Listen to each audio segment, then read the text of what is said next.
বন্ধু বান্ধৱীসকল, আপোনালোকক মই কৈছিলোঁ এদিনাখন যে মই অৰ্ডাৰখন আগতে দিছোঁ, তথাপি আৰু এদিন অৰ্ডাৰখন মই দিম। যিখন অৰ্ডাৰ আহিছিলে ফাইনেন্স ডিপাৰ্টমেণ্টৰ পৰা, the government of Assam finance budget department, Dispur, Guwahati 06। এই অৰ্ডাৰখন আহিছিলে, এইখন দিছিল দিলীপ কুমাৰ বৰা IAS। কাক দিছিল?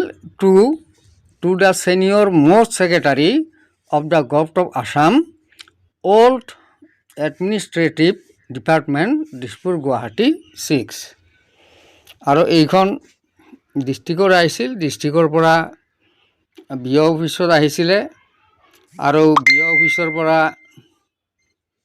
আমাক কথাখিনি জনাইছিল, আৰু তেতিয়া আমি যাৱতীয় নথি পত্ৰ জমা দিছিলোঁ। আৰু তলত এখন ফৰ্ম আছে, এনেক্সাৰ নাম্বাৰ 1 এখন ফৰ্ম আছে, সেই ফৰ্মখন ফিল আপ কৰি দিছিলোঁ। ইয়াতে লিখা আছিল, মই অসমীয়াখিনি কৈ দিছোঁ, যে যিসকল আমাৰ শিক্ষক 2005 চনৰ আগতে নিযুক্তি পাইছিল, কিন্তু কিবা কাৰণত, কিবা খেলি মেলিত তেওঁলোকৰ নিযুক্তি 2005 চনৰ পিছত হ'ব লগা হৈছিল। বহুতৰে তেনেকুৱা হৈছে, মনোহৰণ কমিটিৰখিনিৰো হৈছে, অবৈবীৰ হৈছে, আৰু আমাৰ 2013 চনৰ যিবিলাক ভেঞ্চাৰ স্কুলৰ আছে তেওঁলোকৰো কমিটিৰ এপইণ্টমেণ্ট আছিল আগৰে, 2005 চনৰ আগৰে আছিল, তেওঁলোকৰো হ'ব লাগে। এইখন অৰ্ডাৰতে হ'ব লাগিছিল, আৰু এইখিনি ইমিডিয়েট জমা দিব কৈছিল, আৰু সেই হিচাপে আমি জমা দিছিলোঁ। এইখন দিছিল চিঠিখন, এইখন 28/3/2025 ওপৰত লিখা আছে, 28/3/2025 ইছ্যু হৈছিল এইখন। আৰু আপোনালোকে দেখক, তলত আছে এইখন ফৰ্মখন, মই অলপ গাই দিছোঁ, মানে কি কি দিব কৈছিল, যে name of department, name of employee, date of floating advertisement, কেতিয়া দিছিল তাৰ তাৰিখটো দিব কৈছে, যে date of floating advertisement, appointment letter number, appointment লেটাৰৰ নাম্বাৰটো দিব দিছিল, date of recruitment, date of appointment and joining,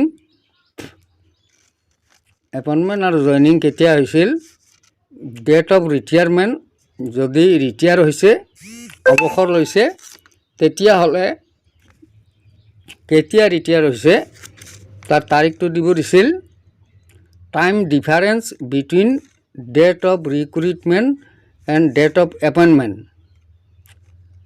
আপোনাৰ জইনিঙৰ পৰা ৰিটায়াৰমেণ্ট হোৱালৈকে কিমান দিন কাম কৰিছিল সেইটো দিব দিছিল, finance department concurrence number for regulation of service, এইটো দিব দিছিল, আৰু প্ৰেজেণ্ট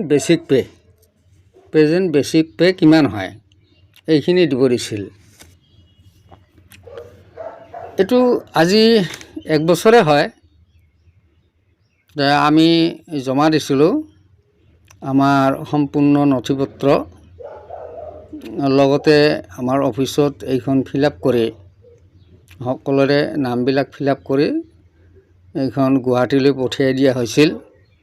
কিন্তু আজিলৈকে এইখনৰ একো খবৰ নাপালোঁ, একো খবৰ নাহিল, কোনো খবৰ দিয়া নাই। তো কি হ'ব, আমি ভাবিছিলোঁ যে এইখিনি হয়তো OPS হ'ব, এইখিনি OPS হ'ব বুলি এটা আশা কৰিছিলোঁ, কিন্তু এতিয়ালৈকে একো খা খবৰে নাই। তো আপোনালোকে দেখক, যে আমি 1996 চনত নিযুক্তি পোৱা মানে আমাৰ পুৰণি পেঞ্চন হ'ব লাগে, হিচাপ মতে অভিভাৱকখিনিৰো হ'ব লাগে, তেনেকুৱা ভেঞ্চাৰ স্কুলখিনিৰো হ'ব লাগে, তেনেকুৱা হ'ব লাগিছিল, কিন্তু কি কৰিব, এতিয়া চৰকাৰে যদি নিদিয়ে তেনেতো উপায় নাই। আমাৰ আন্দোলনৰ বাহিৰেতো আৰু একো উপায় নাই। আমি আন্দোলন কৰিয়ে আছোঁ আৰু আন্দোলন কৰিয়ে থাকিব লাগিব। ইয়াৰ মাজতে হয়তো কেতিয়াবা হ'ব পাৰে, কিন্তু এই অৰ্ডাৰখন এইখন আপোনালোকে নিজে দেখি লওক। এই অৰ্ডাৰখন যে দিছিল, এইখনটো গভৰ্ণমেণ্টৰ অৰ্ডাৰ। এই অৰ্ডাৰখনৰ ভিত্তিত কামটো কৰিব লাগিছিল আচলতে, কিন্তু 1 বছৰ হৈ গ'ল কামটো নকৰিলে। এতিয়াতো আৰু আমাৰ উপায় নাই। কি কৰিব, এই 1200, 1800, 2000, 3000 এনেকুৱা টকা NPS-ত পাই ঘৰ এখন চলিব পাৰে নেকি? কোনে ঘৰখন চলাব পাৰিব? আৰু বৃদ্ধ বয়সত এতিয়া বেমাৰ আজাৰ বেছি হ'ব, এতিয়া ঔষধ কিনাৰ পইচাখিনিও নহয়।